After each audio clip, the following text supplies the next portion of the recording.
Alright, ladies and gents, welcome back to the channel. Thanks for subscribing, I really appreciate it. Now, it's time to talk about what's happening in the Emerald Isle this week. Ireland, the land of saints, scholars and people who don't take kindly to nonsense, has been flexing its muscles, and let me tell you, it's a sight to behold.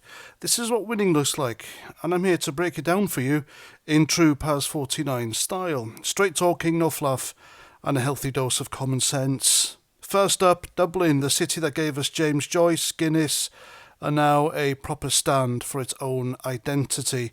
This week, Irish nationalists turned out in force to stop an Islamic procession from marching to the GPO. That's the General Post Office, folks, a sacred symbol of Ireland's fight for freedom. Huge numbers showed up, not with pitchforks or torches, mind you, but with the kind of resolve that says, this is our home and we're not having it. The procession, scrapped, abandoned, sent packing.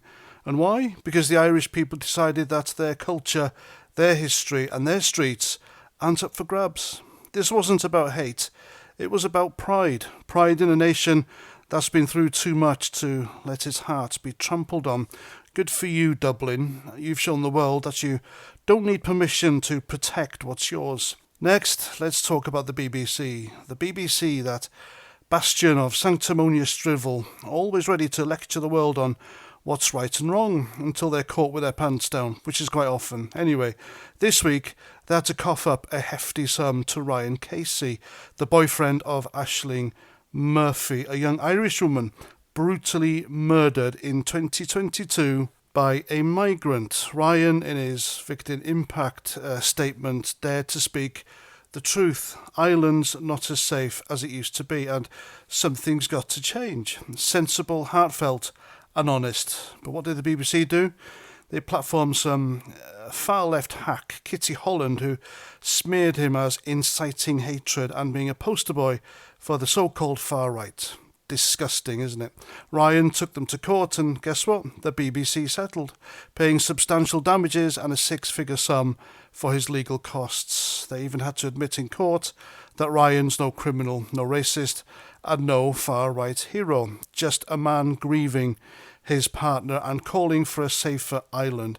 This is what happens when you try to silence the truth with woke nonsense. You get slapped with accountability and it stings, doesn't it? Well done, Ryan Casey, for standing up to the media mafia and winning one for democracy.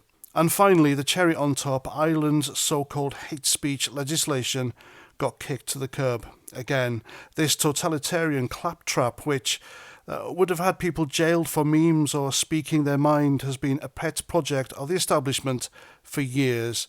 They tried to ram it through after the Dublin riots, blaming far-right bogeymen for everything while ignoring the real issues. But the Irish aren't stupid, you see. They saw through the lies, the gaslighting and the attempt to muzzle free speech under the guise of protecting people. Thanks to public outcry and maybe a bit of pressure from folks like Elon Musk, the government backed off.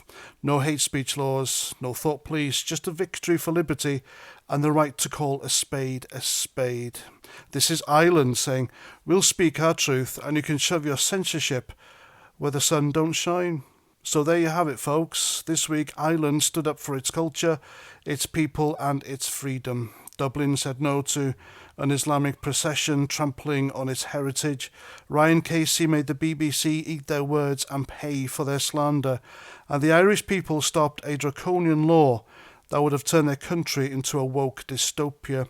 This isn't just winning, it's winning with style. It's a reminder that when people stand together, speak out and refuse to bow to the establishment's nonsense, they can change the game.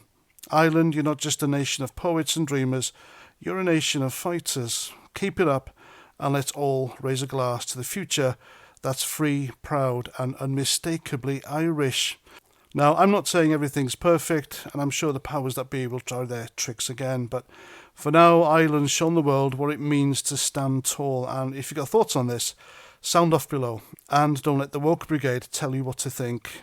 So there we go, I'm Paz49, thanks for watching, and until the next time, stay free, stay fierce, and keep fighting the good fight. I'll see you at the next one. Roger Trout.